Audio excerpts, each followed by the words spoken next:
I'm sitting on set of Hustlers in Brooklyn. I am so tired. Been here since 11 o'clock this morning. Um, but I wanted to stop in and say, stay tuned for Hustlers in Brooklyn. I executive produced and directed.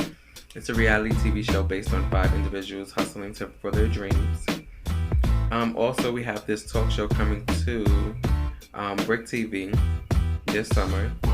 It's entitled Sip and Chat, the talk show. I'm alongside with the author of The Secret Life of a Happy Mistress, the Noella Faye. And I'm also alongside with Project Heat's actress, Miss Chauncey, who plays Lady on Project Heat. And there's much more things coming. I also have a baking book coming out. I'm gonna make that out for this spring. Also, I also have my second book to the Pretty Boy with the House in Virginia. How can I forget that?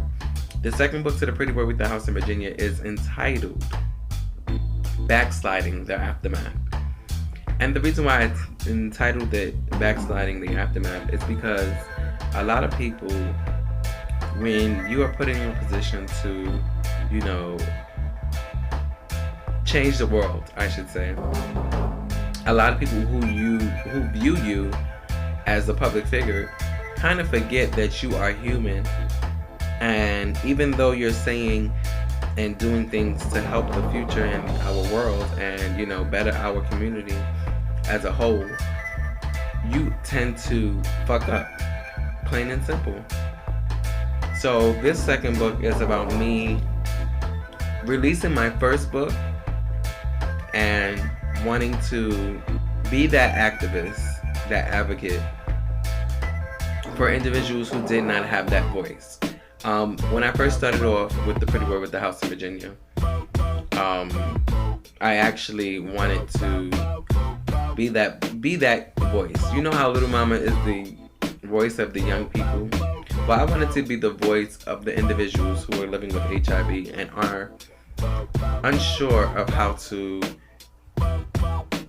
proceed in living with the virus. So I wrote the book doing that.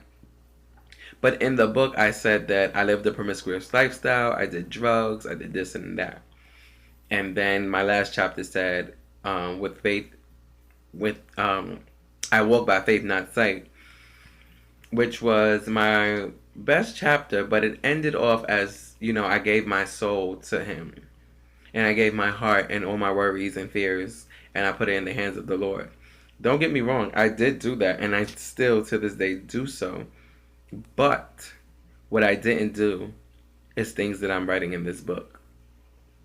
I can't continue to be someone that I guess my followers think that I'm just that picture perfect person. Because I'm not. I'm far from picture perfect. I still fuck up. I still have unprotected sex sometimes.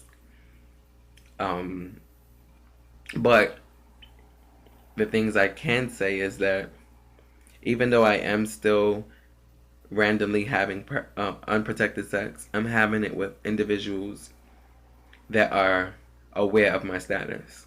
I'm not just going around sleeping with Tom, Dick, and Harry.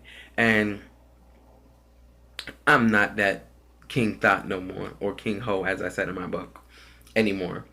I'm more comfortable within my skin. So this book, yes, it will say some things that may contradict my first book because, I'm saying, well, this is what you're supposed to do. And that was another thing that made me want to write this book. Because I go to a lot of high schools, and I speak to a lot of high school students, and I am a paraprofessional, I am a teacher myself. And it's not right for me to say that, to not have unprotected sex. It's not right for me to look or shun upon those who are having unprotected sex, those who are living promiscuous lifestyles, because I've done it. I'm not living a promiscuous lifestyle now, but I am doing things that I stand on stage for hours and tell students not to do.